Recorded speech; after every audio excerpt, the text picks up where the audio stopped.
12명의 여인들이 둘러싸고 있는 이 남자는 누구일까요? 전하, 이리 가시면 아니되옵니다. 저희들은 어찌하려 먼저 가시나이까? 1422년 5월 10일 새벽 한양 창덕궁 대조전의 촛불이 깜빡이고 있었습니다. 침상 위에는 숨이 끊어지기 직전에 한 남자가 누워 있었습니다. 조선 제3대 왕 태종 이방원. 그는 겨우 56세였습니다. 침상 주변에는 12명의 여인들이 둘러서 있었습니다. 모두 태종의 후궁들이었습니다. 의빈권 씨, 신빈신 씨, 선빈안 씨, 소빈노 씨. 그러나 그 자리에 없는 사람이 있었습니다. 바로 정비 원경왕후 씨. 그녀는 2년 전인 1420년 남편보다 먼저 세상을 떠났습니다. 세종은 아버지의 침상 옆에서 복잡한 표정을 지었습니다. 상황이 된 지 4년 아버지 태종은 왕위에서 물러났지만 여전히 막강한 영향력을 행사했습니다. 그런데 지금 이 순간 죽음을 앞둔 아버지 곁을 지키는 것은 어머니가 아닌 후궁들이었습니다. 전하, 신빈신 씨가 태종의 손을 잡고 눈물을 흘렸습니다. 그녀는 태종이 가장 총애했던 후궁이었습니다. 3남 7녀를 낳았고 태종의 병을 오랫동안 간호했습니다. 태종의 입술이 미약하게 움직였습니다. 무슨 말을 하려는 것 같았지만 이미 목소리는 나오지 않았습니다. 그의 눈빛은 허공을 헤매고 있었습니다. 무엇을 찾는 것일까요? 죽은 왕비를 찾는 것일까요? 아니면 평생 채우지 못한 무언가를 찾는 것일까요? 충격적인 사실이 하나 있습니다.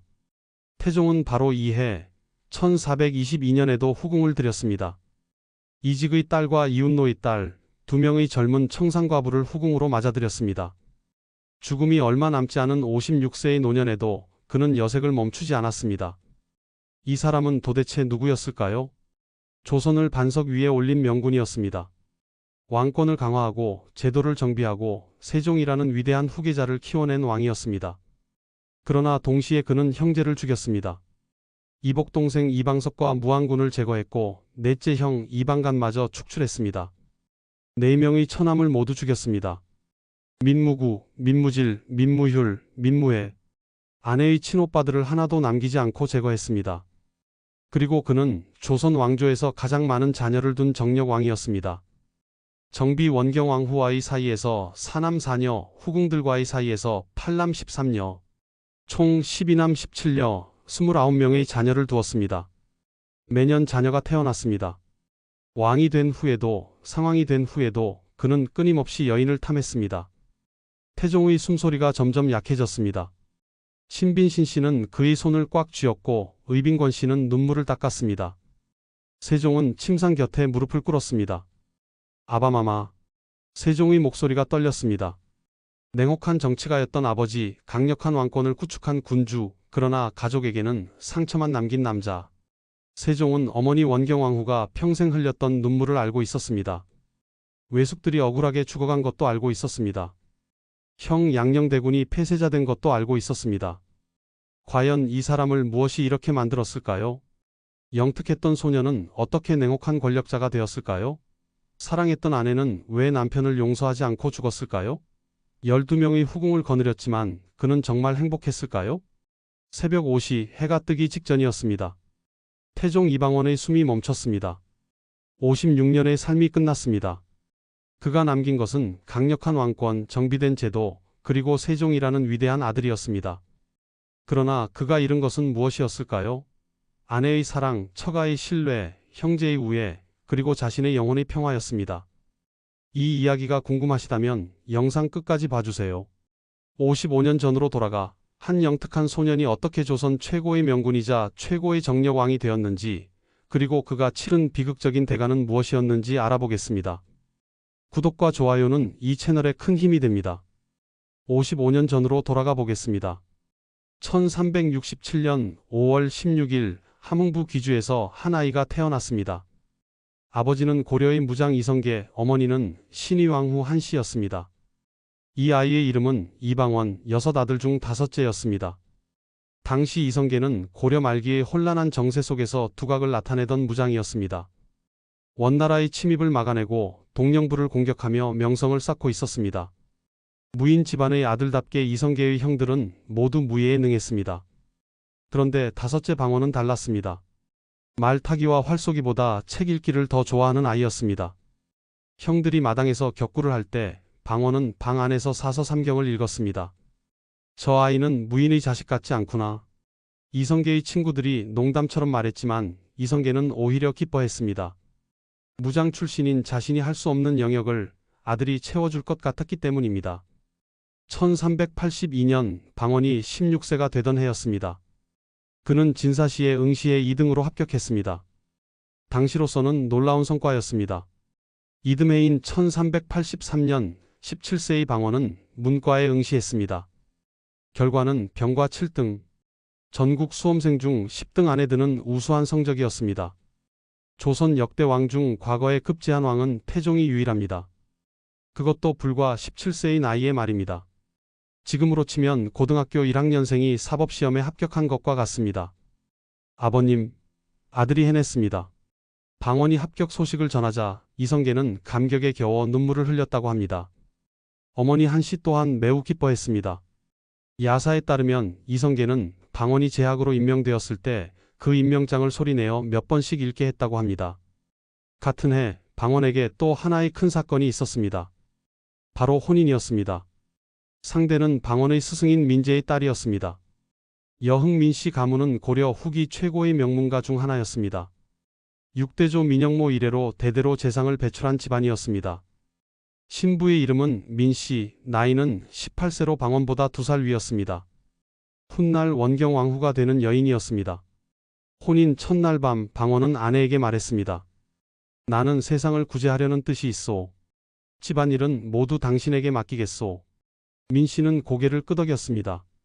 그녀는 자신보다 어린 남편이지만 그 눈빛에서 범상치 않은 기운을 느꼈습니다. 이 남자는 분명 큰일을 할 것 같았습니다. 민씨는 현명한 여인이었습니다. 집안의 경제를 책임지고 시부모를 모시고 아이를 키우는 일을 완벽하게 해냈습니다. 방원이 밖에서 큰일을 도모할 수 있었던 것은 아내 민씨의 내조 덕분이었습니다. 1385년 혼인 3년 만에 첫 딸 정순공주가 태어났습니다. 이후 민씨는 계속해서 아이를 낳았습니다. 하지만 불행하게도 고려 말 혼란기에 세 아들이 연이어 죽었습니다. 그 아픔을 겪으면서도 민씨는 굳건했습니다. 그녀는 남편 방원이 역사의 소용돌이 속으로 뛰어드는 것을 옆에서 지켜보았습니다. 1388년 위화도 회군이 일어났습니다. 이성계가 요동 정벌을 떠났다가 군대를 돌려 개경으로 향했습니다. 우왕은 이성계의 가족들을 모두 잡아들이라고 명했습니다. 이때 방원은 가족들을 피신시키는 데 성공했습니다. 그의 판단력과 행동력이 빛을 발한 순간이었습니다. 이성계는 아들의 능력을 다시 한번 확인했습니다. 1391년 이성계가 낙마하는 사건이 일어났습니다. 정몽주가 이 기회에 정도전과 조준을 제거하려 했습니다. 어머니 한씨의 심요살이를 하던 방원은 이 소식을 듣고 병난도로 달려갔습니다. 아버님, 빨리 성 안으로 들어가셔야 합니다. 방원의 재촉으로 이성계는 위기를 넘겼습니다. 1392년 4월 운명의 날이 왔습니다. 정몽주가 이성계 세력을 완전히 제거하려 했습니다. 결국 방원은 조영규 등을 시켜 정몽주를 선주교에서 제거했습니다. 이런들 어떠하며 저런들 어떠하리. 정몽주의 마지막 말이 허공에 울렸습니다. 방원은 그 모습을 멀리서 지켜보았습니다. 그의 손은 피로 물들었습니다. 고려의 마지막 충신을 죽인 것입니다. 하지만 이것은 시작에 불과했습니다.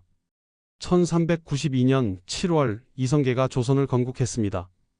방원은 정한군에 봉해졌습니다. 그러나 개국공신에는 이름을 올리지 못했습니다. 정도전과 신덕왕후 강씨가 방원을 견제했기 때문입니다. 더 충격적인 것은 세자 책봉이었습니다. 방원과 그의 형들을 제치고 이복동생인 막내 방석이 세자로 책봉되었습니다. 방석의 나이는 겨우 10세였습니다. 방원은 배신감을 느꼈습니다.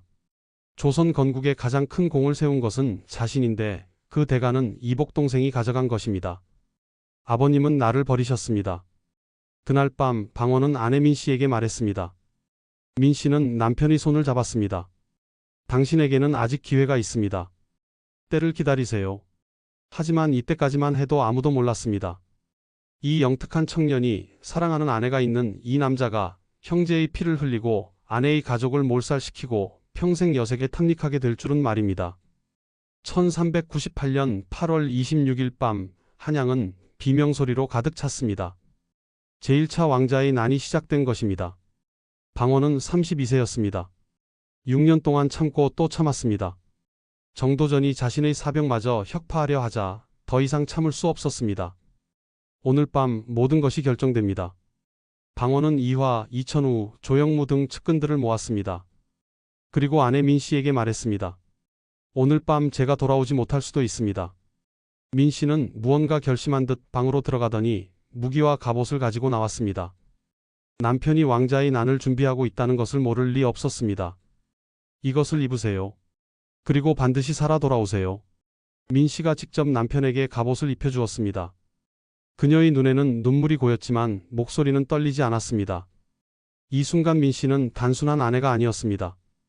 권력을 향한 남편의 동지였습니다. 그날 밤 방원의 군사들이 움직였습니다. 첫 번째 목표는 정도전이었습니다. 조선 건국의 설계자, 새 왕조의 재상, 그를 제거하지 않으면 방원에게 미래는 없었습니다. 정도전을 잡아라. 군사들이 정도전의 집을 포위했습니다. 정도전은 황급히 도망치려 했지만 결국 붙잡혔습니다. 남은 심효생도 같은 운명을 맞았습니다. 그리고 가장 끔찍한 일이 벌어졌습니다. 10세의 세자 방석과 그의 형 무왕군이 살해된 것입니다. 방원의 명령이었습니다. 이복 동생들의 피가 한양 거리에 흘렀습니다. 방원은 그 광경을 보면서도 표정을 바꾸지 않았습니다. 이미 그는 뒤돌아갈 수 없는 강을 건넌 것입니다. 태조 이성계는 충격에 빠졌습니다. 막내 아들이 죽었습니다. 총애하던 재상 정도전도 죽었습니다. 모든 것을 계획한 사람은 다섯째 아들 방원이었습니다. 내가 어찌 그 아이의 얼굴을 볼 수 있겠는가. 태조는 함흥으로 내려가 버렸습니다. 방원은 왕위를 형 방과에게 넘겼습니다.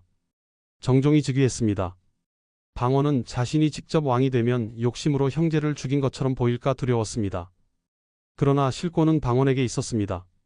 정종은 허수아비 왕이었습니다. 격구나 하면서 세월을 보냈습니다.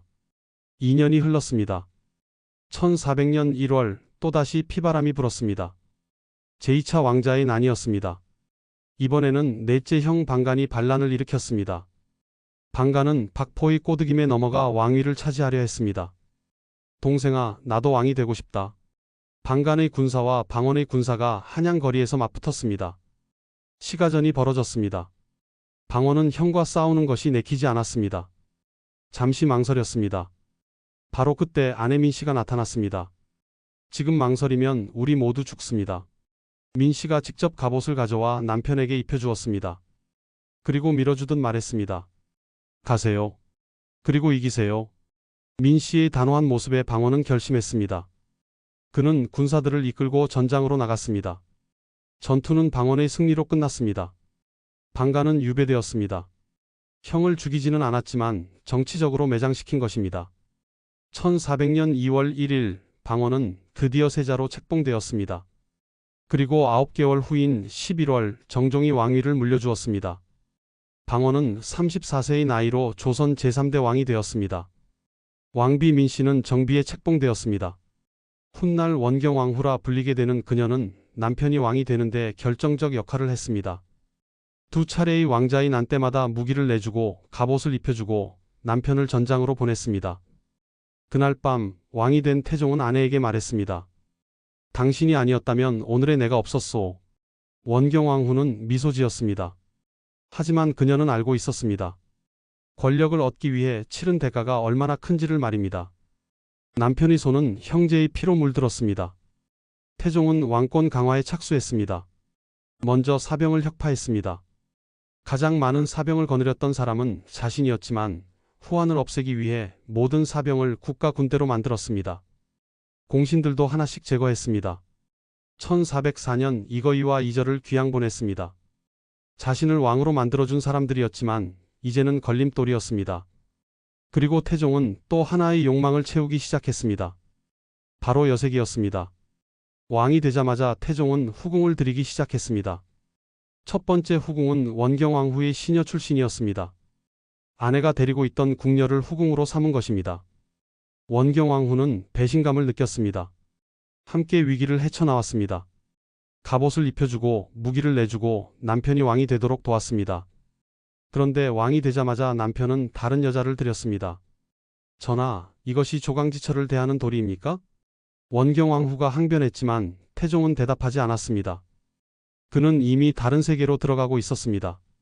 권력과 여색, 두 가지 욕망이 그를 지배하기 시작했습니다. 이때까지만 해도 원경왕후는 몰랐습니다. 이것이 시작에 불과하다는 것을, 앞으로 30년 동안 자신이 얼마나 많은 고통을 견뎌야 하는지를 말입니다. 1401년 태종은 명나라로부터 정식으로 조선 국왕으로 책봉받았습니다. 이제 명실상부한 왕이었습니다. 그리고 그는 본격적으로 후궁을 늘려가기 시작했습니다. 효빈 김씨가 첫 번째였습니다. 그녀는 원래 신덕왕후의 시녀였다가 원경왕후의 시녀가 된 여인이었습니다.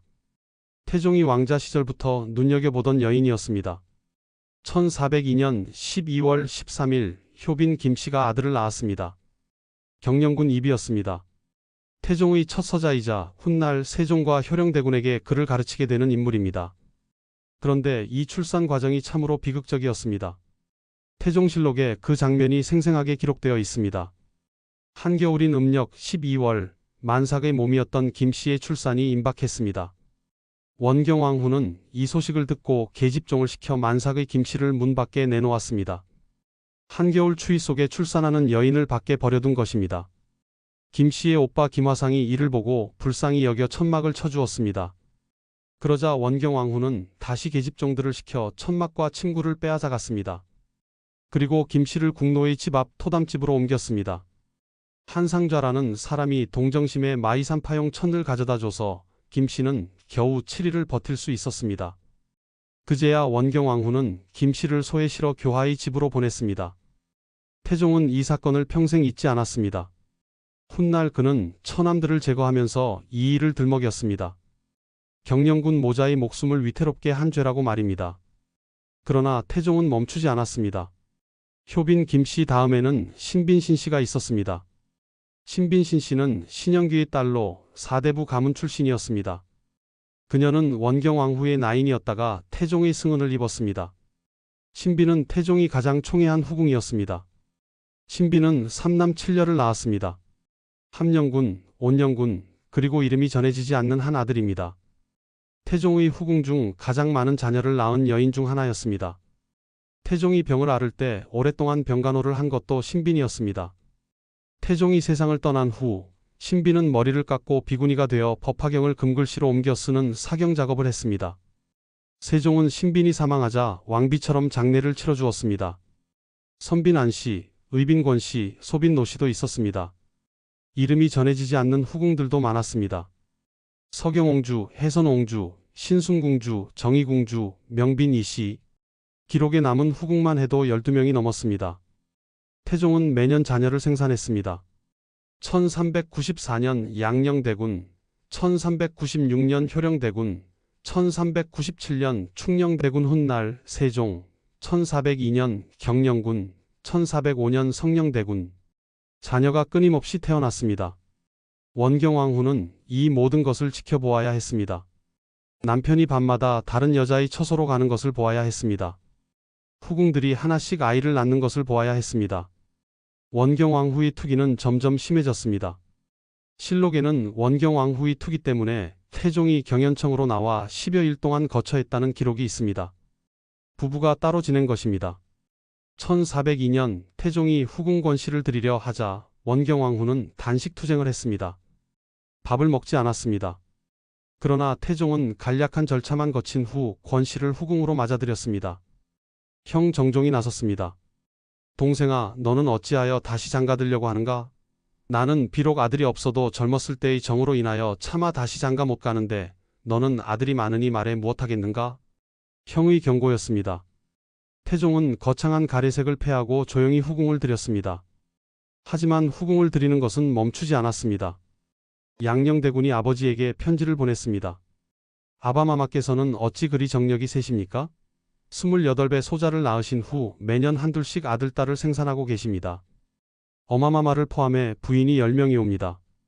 전하께서는 후궁 여럿을 거느려도 되고 소자는 기생첩 하나 제대로 간수하지 못하니 이게 무슨 해괴한 법도이옵니까? 양녕대군은 아버지의 위선을 견딜 수 없었습니다. 자신은 기생과 어울린다고 꾸짖으면서 정작 아버지는 후궁을 계속 들이고 있었습니다. 태종은 양녕의 편지를 읽고 분노했습니다. 하지만 내심 찔렸을 것입니다. 아들의 말이 틀리지 않았기 때문입니다. 그러나 태종은 자신을 정당화했습니다. 자녀를 많이 두어 왕실을 굳건히 하는 것이 왕의 의무다. 용제총화의 저자 성현은 이렇게 평가했습니다. 태종은 철저한 금욕주의자인 올리버 크롬웰과 달리 사냥이며 여색이며 놀고 싶은 건 칼같이 챙겨서 놀았다. 조선 왕 중 가장 자식이 많은 정력왕이다. 태종은 권력을 강화하는 데는 냉혹했습니다. 공신을 제거하고 외척을 숙청하고 왕권을 확립했습니다. 그러나 자신의 욕망 앞에서는 한없이 약했습니다. 밤이 되면 태종은 후궁들의 처소를 찾았습니다. 낮에는 냉혹한 군주였지만 밤에는 욕망에 굴복하는 남자였습니다. 원경왕후는 밤마다 눈물을 흘렸습니다. 처소에서 혼자 앉아 남편이 다른 여자에게 가는 것을 지켜보았습니다. 이것이 내가 꿈꾸던 삶인가? 그녀는 왕비가 되었지만 행복하지 않았습니다. 권력은 얻었지만 사랑은 잃었습니다. 참고 또 참았습니다. 10년이 흘렀습니다. 20년이 흘렀습니다. 원경왕후는 견뎠습니다. 그러나 1407년 더 이상 참을 수 없는 일이 벌어지고 말았습니다. 1407년 10월 한양 궁궐에 충격적인 소식이 전해졌습니다. 원경왕후의 오빠 민무구와 민무질이 영모를 꾀했다는 것입니다. 원경왕후는 믿을 수 없었습니다. 오빠들이 영모를 꾀하다니요? 민무구는 판삼군 부사, 민무질은 병조판서를 지낸 고위 관료들이었습니다. 그들이 무슨 이유로 영모를 꾀하겠습니까? 태종은 냉정했습니다. 민무구와 민무질은 외척으로서 권세를 부리며 불충을 저질렀다. 사사하라. 원경왕후가 무릎을 꿇었습니다. 전하, 오빠들의 목숨만은 살려주십시오. 태종은 고개를 돌렸습니다. 이것은 왕의 명이오. 민무구와 민무질은 사사되었습니다. 원경왕후의 친오빠 2명이 한꺼번에 목숨을 잃었습니다. 원경왕후는 슬픔에 잠겼습니다. 그러나 이것은 시작에 불과했습니다. 8년이 흘렀습니다. 1415년 또다시 비극이 반복되었습니다. 나머지 오빠 민무율과 민무회마저 불충을 저질렀다는 죄목으로 체포되었습니다. 태종은 이들을 서인으로 패하고 유배를 보냈습니다. 원경왕후는 필사적으로 막으려 했습니다. 전하, 이미 2 오빠를 잃었습니다. 나머지 오빠들만은 제발. 태종은 차갑게 말했습니다. 부부는 사람의 대륜인데 지금 정비가 민무구 등의 일 때문에 속으로 불평을 품고 여러 번 불손한 말을 했다. 지난날에 내가 창병이 몹시 크게 났을 때 민무구 등이 가만히 여시와 결탁하여 병세를 엿보고 드디어 이무와 더불어 불궤를 음모했으니 이것이 실로 민씨의 죄였다. 태종은 계속해서 말했습니다.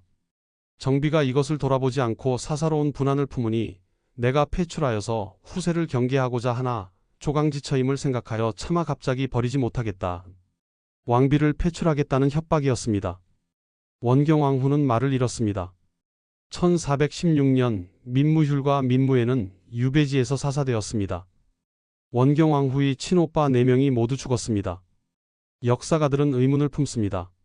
정말 민씨 형제들이 영모를 꾀했을까요? 아니면 태종이 외척을 제거하기 위해 만든 명분이었을까요?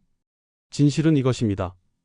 태종은 1402년 한겨울 만삭의 효빈 김씨를 추위 속에 내버려둔 일을 평생 잊지 않았습니다. 그는 원경왕후와 민씨 가문을 용서하지 않았습니다. 태종은 훗날 이렇게 말했습니다. 민씨 가문의 음흉함을 역사에 기록해야 한다. 이를 통해 외척이 경계해야 할 바를 주지시켜야 한다. 그러나 진짜 이유는 다른 곳에 있었습니다. 태종은 왕권을 강화하고 싶었습니다. 아무도 왕을 견제할 수 없는 절대 권력을 원했습니다. 그리고 외척은 왕권의 가장 큰 위협이었습니다. 민씨 가문은 고려 최고의 명문가였습니다. 원경왕후는 왕비로서 강력한 영향력을 가지고 있었습니다. 민씨 형제들은 고위 관료로서 권세를 누렸습니다. 태종은 이것이 두려웠습니다. 훗날 민씨 가문이 왕권을 위협할까봐 두려웠습니다. 그래서 선제적으로 제거한 것입니다. 그러나 그 과정에서 태종은 가장 소중한 것을 잃었습니다. 바로 아내의 사랑이었습니다. 원경왕후는 더 이상 남편을 사랑하지 않았습니다. 오빠 4명을 모두 죽인 남자를 어떻게 사랑할 수 있겠습니까? 부부는 같은 궁궐에 살았지만 마음은 천리말리 떨어져 있었습니다. 원경왕후는 남편과 대화하지 않았습니다. 필요한 말만 했습니다. 태종도 괴로웠을 것입니다. 권력을 얻었지만 아내를 잃었습니다.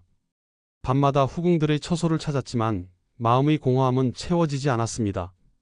1418년 태종은 52세의 나이로 세종에게 왕위를 물려주었습니다. 상황이 되었지만 여전히 막강한 영향력을 행사했습니다. 그러나 원경왕후와의 관계는 회복되지 않았습니다. 두 사람은 서로 다른 처소에서 지냈습니다. 만나도 대화가 없었습니다. 1420년 원경왕후 민씨가 세상을 떠났습니다. 향년 56세였습니다. 임종 직전 원경왕후는 아들 세종을 불렀습니다. 내 오빠들을 잘 보살펴주렴. 세종은 눈물을 흘렸습니다. 어머니는 죽는 순간까지 억울하게 죽은 외숙들을 잊지 못했습니다. 어마마마, 제가 반드시. 원경왕후는 미소를 지었습니다. 그리고 조용히 눈을 감았습니다. 태종은 아내의 장례식에 참석했습니다. 관 앞에 섰습니다. 그러나 눈물을 흘리지 않았습니다. 아니, 흘릴 수 없었습니다. 그는 알고 있었습니다. 아내가 자신을 용서하지 않고 죽었다는 것을. 38년을 함께 살았지만 마지막 13년은 서로에게 낯선 사람이었다는 것을. 관이 덮였습니다. 원경왕후 민씨는 영원히 떠났습니다. 태종은 혼자 남았습니다. 권력은 있었습니다. 후궁들도 있었습니다. 그러나 진정으로 자신을 이해했던 단 한 사람, 왕자인 한때 갑옷을 입혀주고 무기를 내주었던 그 여인은 더 이상 없었습니다. 그날 밤 태종은 홀로 앉아 있었습니다. 54세의 노인이 된 그는 문득 깨달았습니다. 자신이 평생 추구했던 것이 무엇이었는지, 그리고 자신이 잃어버린 것이 얼마나 소중했는지를 말입니다. 그러나 이미 늦었습니다. 돌이킬 수 없었습니다. 1420년 원경왕후가 세상을 떠났습니다. 보통 사람이라면 아내의 죽음 앞에서 반성하고 참회할 것입니다. 그러나 태종은 달랐습니다. 아내가 죽은 후에도 태종은 여색을 멈추지 않았습니다. 오히려 더 심해졌습니다. 이제 왕비라는 견제자가 사라졌으니 거칠 것이 없었습니다. 태종은 54세였습니다. 당시로서는 노년에 가까운 나이였습니다. 그러나 그의 욕망은 여전했습니다. 후궁들의 처소를 밤마다 찾았습니다. 신빈신 씨, 의빈권 씨, 소빈노 씨, 그들은 모두 태종의 부름을 받았습니다. 세종은 아버지를 걱정했습니다. 아바마마, 이제 좀 쉬십시오. 태종은 웃으며 대답했습니다. 내가 뭘 쉬어? 아직 건강하다. 실제로 태종은 건강했습니다. 매일 사냥을 나갔고 말을 타고 활을 쏘았습니다. 신하들이 말리면 온갖 핑계를 대며 사냥을 나갔습니다. 사냥을 좋아한 것도 있지만 또 다른 이유가 있었습니다. 사냥을 나가면 새로운 여인을 만날 수 있었기 때문입니다. 1422년 태종이 사망하기 바로 그 해였습니다. 놀랍게도 태종은 이 해에도 후궁을 들였습니다. 이직의 딸과 이웃노의 딸, 2명의 여인을 후궁으로 맞아들였습니다. 더 놀라운 것은 이 두 여인이 모두 청산과부였다는 사실입니다. 남편을 잃은 젊은 과부들을 후궁으로 삼은 것입니다. 56세의 노왕이 젊은 과부들을 궁으로 불러들인 것입니다. 신하들은 혀를 찼습니다. 그러나 아무도 말리지 못했습니다. 태종은 상황이었지만 여전히 막강한 권력을 가지고 있었기 때문입니다. 세종은 괴로웠습니다. 어머니 원경왕후가 평생 고통받은 것을 보았습니다. 외숙들이 억울하게 죽은 것도 알고 있습니다. 그런데 아버지는 어머니가 죽은 후에도 욕망을 멈추지 않았습니다. 아바마마는 대체 무엇을 원하시는 것입니까? 세종은 혼자 중얼거렸습니다. 그러나 대답할 사람은 없었습니다. 태종 자신도 몰랐을 것입니다. 무엇을 채우려고 이렇게 끊임없이 여인을 찾는지 말입니다. 어쩌면 그는 공허함을 채우려 했는지도 모릅니다. 권력을 얻었지만 형제를 잃었습니다. 왕위에 올랐지만 아내의 사랑을 잃었습니다. 조선을 안정시켰지만 자신의 영혼은 황폐해졌습니다. 밤이 되면 태종은 혼자였습니다. 후궁들이 곁에 있었지만 진정으로 마음을 나눌 사람은 없었습니다. 신빈신 씨만이 태종을 이해하려 했습니다. 그녀는 태종이 아플 때 오랫동안 병간호를 했습니다. 말없이 곁을 지켰습니다. 전하, 무엇이 그리 괴로우십니까? 신빈의 물음에 태종은 한숨을 쉬었습니다.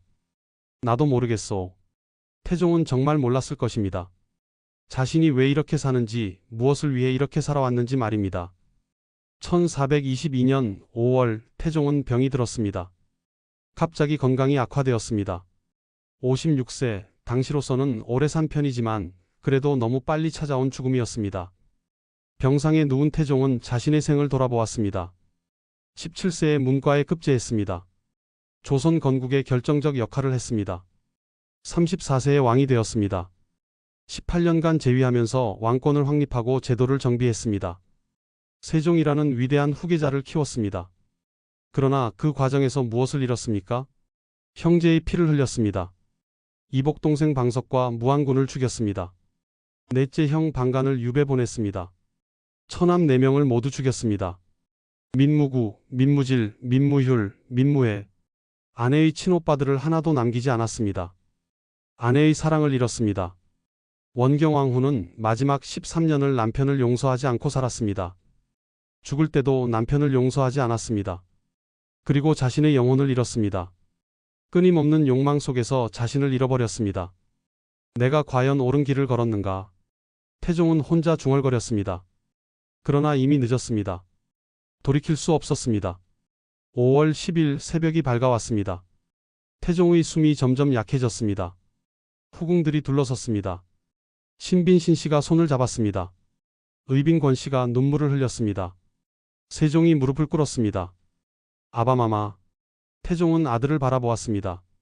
자신의 가장 큰 자랑이자 가장 큰 위안인 아들이었습니다. 너는 나와 다르게 살아라. 태종의 마지막 말이었습니다. 그리고 그의 눈이 감겼습니다. 1422년 5월 10일 조선 제3대 왕 태종 이방원이 56세를 일기로 세상을 떠났습니다. 태종이 사망한 직후 궁궐 안에서는 은밀한 일이 벌어지고 있었습니다. 의빈권 씨가 자신의 처소로 돌아왔습니다. 그녀는 긴 머리를 내려다보았습니다. 그리고 가위를 집어들었습니다. 3단 같은 머리카락이 바닥에 떨어졌습니다. 의빈권 씨는 머리를 깎고 승려계를 받았습니다. 비구니가 된 것입니다. 같은 시각 신빈신 씨도 머리를 깎고 있었습니다. 그녀는 태종이 가장 총애했던 후궁이었습니다.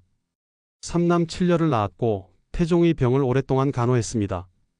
이제 모든 것이 끝났습니다. 신비는 조용히 말했습니다. 그녀는 부처님 앞에 무릎을 꿇고 법화경을 읽기 시작했습니다. 선빈안 씨, 소빈노 씨, 그리고 이름이 전해지지 않는 다른 후궁들도 하나둘씩 머리를 깎았습니다. 궁궐 안에서 10여 명의 여인들이 일제히 비구니가 된 것입니다. 그들은 누구에게도 알리지 않았습니다. 세종에게도 대신들에게도 말하지 않았습니다. 조용히 은밀하게 각자의 처소에서 머리를 깎고 부처님께 귀의했습니다. 열흘이 지났습니다. 세종은 뒤늦게 이 사실을 알게 되었습니다. 무슨 일이냐? 세종은 당황했습니다. 선왕의 후궁들이 일제히 머리를 깎다니요? 이것은 유교 국가조선의 채통에 어긋나는 일이었습니다. 대신들은 발칵 뒤집혔습니다. 후궁들이 임금에게 알리지도 않고 머리를 깎았습니다. 이것은 법도에 어긋납니다. 비구니가 되다니 이것이 무슨 일입니까? 조정이 술렁이었습니다. 대신들은 후궁들에게 머리를 다시 기르라고 명령했습니다. 그러나 후궁들은 듣지 않았습니다. 의빈권 씨가 말했습니다. 전하께서 승하하셨습니다. 저는 이제 부처님께 귀의하여 전하의 명복을 빌겠습니다. 신빈신 씨도 같은 말을 했습니다. 저는 이미 비구니가 되었습니다. 다시 속세로 돌아갈 수 없습니다. 세종은 난처했습니다. 후궁들은 종통상 어머니에 해당하는 촌수였습니다. 아들이 어머니에게 머리를 기르라고 강요할 수는 없었습니다. 어찌하면 좋겠습니까? 세종은 대신들에게 물었지만 아무도 대답하지 못했습니다. 결국 세종은 포기했습니다. 후궁들이 비구니가 되는 것을 허락했습니다. 의빈권 씨는 절로 들어가 연부를 했습니다. 신빈신 씨는 법화경을 금글씨로 옮겨 쓰는 사경 작업을 했습니다. 다른 후궁들도 각자의 방식으로 불공을 들였습니다. 왜 그들은 머리를 깎았을까요? 첫째, 태종에 대한 애정이었을 것입니다. 비록 후궁이었지만 그들은 태종을 사랑했습니다. 태종이 죽자 속세에 미련이 없었습니다. 오직 부처님께 귀의하여 태종의 명복을 빌고 싶었습니다. 둘째, 자유를 원했을 것입니다. 궁궐은 화려하지만 감옥과 같았습니다. 후궁으로 평생을 살아야 했습니다. 왕이 죽은 후에도 궁궐에 갇혀 지내야 했습니다. 그러나 비구니가 되면 달랐습니다. 절로 가서 자유롭게 수행할 수 있었습니다. 셋째, 원경왕후에 대한 죄책감이었을지도 모릅니다. 그들은 원경왕후가 평생 고통받는 것을 보았습니다. 자신들 때문에 정비가 괴로워했다는 것을 알고 있었습니다. 그 죄책감을 불공으로 씻고 싶었을 것입니다. 특히 신빈신 씨의 경우는 특별했습니다. 그녀는 태종이 가장 총애했던 후궁이었습니다. 태종이 아플 때 오랫동안 병간호를 했습니다. 마지막까지 곁을 지켰습니다. 신비는 진정으로 태종을 돌보았던 것 같습니다. 권력이나 지위를 원해서가 아니라 진심으로 태종을 위했던 것 같습니다. 1454년 신빈신 씨가 세상을 떠났습니다. 세종은 이미 죽고 문종도 죽은 후였습니다. 단종이 왕위에 있었습니다. 세종은 생전에 신빈을 매우 존중했습니다. 신빈이 사망하자 세종은 마치 왕비처럼 장례를 치러주라고 명령했습니다. 선왕의 총애를 받았고 병을 간호한 공이 있으니 후하게 장례를 치르라. 신빈의 묘는 경기도 남양주시 와부읍에 조성되었습니다. 2001년 경기도 문화재자료 제105호로 지정되었습니다. 묘역에는 신영궁주라는 글자가 새겨진 장명 등이 남아 있습니다. 후궁들의 비구니 출가는 조선 전기 내내 반복되었습니다. 세종이 죽자 세종의 후궁들도 일제히 머리를 깎았습니다. 문종이 죽자 문종의 후궁들도 머리를 깎았습니다. 신하들은 매번 난리를 쳤지만 막을 수 없었습니다. 후궁들은 자신들의 선택을 굽히지 않았습니다. 이것은 후궁들의 저항이었을지도 모릅니다. 평생 왕의 소유물로 살았던 그들이 마지막만큼은 자신의 의지로 선택한 것입니다. 머리를 깎고 비구니가 되는 것, 그것은 그들이 할 수 있는 유일한 자유였습니다. 1422년 6월 태종 이방원은 서울 서초구 내곡동 헌능에 안장되었습니다. 56년의 파란만장한 생이 끝났습니다. 2년 전 죽은 원경왕후는 이미 같은 곳에 묻혀 있었습니다. 헌능은 쌍능입니다. 태종과 원경왕후가 나란히 묻혀 있습니다. 산 사람처럼 서로를 등지고 있는 것이 아닙니다. 두 봉부는 나란히 같은 방향을 바라보며 놓여 있습니다. 죽어서라도 함께 있어야 하는 부부의 모습입니다. 태종은 무엇을 남겼을까요? 정치적으로는 위대한 업적을 남겼습니다. 왕권을 확립하고 사병을 혁파하고 육조직계제를 단행했습니다. 외척과 공신을 제거하여 후계자에게 안정된 왕권을 물려주었습니다. 제도를 정비했습니다. 호패법을 실시하고 양전사업을 벌였습니다. 한양 천도를 완성하고 창덕궁을 지었습니다. 불교를 정리하고 유교 이념을 강화했습니다. 무엇보다 세종이라는 위대한 후계자를 키웠습니다. 양녕대군을 과감하게 폐세자하고 충녕대군을 세자로 책봉한 결단이 조선의 황금기를 열었습니다. 역사가들은 태종을 조선의 기틀을 다진 왕으로 평가합니다. 태조가 조선을 세웠다면 태종은 조선을 반석 위에 올려놓았습니다. 그러나 태종은 무엇을 잃었을까요? 인간적으로는 모든 것을 잃었습니다. 형제를 잃었습니다. 이복동생 방석과 무안군을 죽였습니다. 넷째 형 방간을 유배 보내 평생 만나지 못했습니다. 형들과의 우애도 끊어졌습니다. 처가를 잃었습니다. 처남 4명을 모두 죽였습니다. 민무구, 민무질, 민무휼, 민무해. 아내의 친오빠들을 하나도 남기지 않았습니다. 아내의 사랑을 잃었습니다. 원경왕후는 마지막 13년을 남편을 용서하지 않고 살았습니다. 함께 위기를 헤쳐나왔던 동지였지만 결국 남남이 되었습니다. 자신의 영혼을 잃었습니다. 끊임없는 권력욕과 여색에 탐닉하면서 자신을 잃어버렸습니다. 태종은 정말 행복했을까요? 12명의 후궁과 29명의 자녀가 있었습니다. 조선 최고의 권력을 누렸습니다. 위대한 업적을 남겼습니다. 그러나 진정으로 마음을 나눌 사람은 없었습니다. 원경왕후는 남편을 떠났습니다. 후궁들은 그의 욕망을 채워주었지만 마음을 이해하지는 못했습니다. 죽는 순간 태종은 무엇을 생각했을까요? 왕자인 한때 갑옷을 입혀주던 젊은 아내의 모습을 떠올렸을까요? 17세에 문과에 급제하고 부모님이 기뻐하시던 그날을 생각했을까요? 형제들과 함께 웃으며 지내던 시절을 그리워했을까요? 아니면 자신이 저지른 일들에 대한 후회였을까요? 죽인 사람들, 상처 입힌 사람들, 배신한 사람들이 주마등처럼 스쳐 지나갔을까요? 우리는 알 수 없습니다. 다만 추측할 뿐입니다. 태종이 남긴 마지막 말은 이것이었습니다. 너는 나와 다르게 살아라. 세종에게 한 말입니다. 자신처럼 살지 말라는 당부였습니다. 세종은 아버지의 말을 지켰습니다. 그는 평생 단 한 명의 왕비 소원왕후만을 사랑했습니다. 후궁들도 있었지만 원경왕후처럼 고통받게 하지 않았습니다. 세종은 외척을 죽이지 않았습니다. 오히려 장인 시몬을 존중했습니다. 비록 시몬이 양녕대군 복위 사건에 연루되어 죽었지만 세종은 평생 그것을 후회했습니다. 세종은 형제를 죽이지 않았습니다. 폐쇄자된 양녕대군을 평생 보살폈습니다. 불교에 빠진 효령대군도 존중했습니다. 세종은 아버지의 업적을 이어받았지만 아버지의 비극은 반복하지 않았습니다. 600년이 지났습니다. 헌릉에는 여전히 태종과 원경왕후가 나란히 누워 있습니다. 봄이 오면 벚꽃이 피고 여름이 오면 녹음이 우거지고 가을이 오면 단풍이 들고 겨울이 오면 눈이 내립니다. 두 봉부는 말이 없습니다. 600년 동안 서로에게 무슨 말을 했을까요? 용서를 구했을까요? 아니면 여전히 침묵하고 있을까요? 우리가 배울 수 있는 교훈은 무엇일까요? 첫째, 권력은 영원하지 않습니다. 태종은 조선 최고의 권력을 누렸지만 결국 죽었습니다. 권력으로 얻은 것은 일시적이지만 권력으로 잃은 것은 영원합니다. 둘째, 모든 선택에는 대가가 따릅니다. 태종은 권력을 위해 형제를 죽이고 처가를 몰살시켰습니다. 그 대가로 아내의 사랑을 잃었고 자신의 영혼을 잃었습니다. 셋째, 진정한 사랑은 욕망이 아니라 신뢰입니다. 태종은 12명의 후궁을 거느렸지만 진정으로 사랑받지는 못했습니다. 원경왕후와 나누었던 초기의 신뢰와 사랑이야말로 가장 소중한 것이었습니다. 넷째, 인간의 욕망은 끝이 없습니다. 태종은 왕위에 올랐지만 만족하지 못했습니다. 권력을 강화했지만 채워지지 않았습니다. 후궁을 계속 들였지만 공허함은 남았습니다. 만약 태종이 원경왕후의 마음을 지켰다면 어땠을까요? 만약 처남들을 살려주었다면?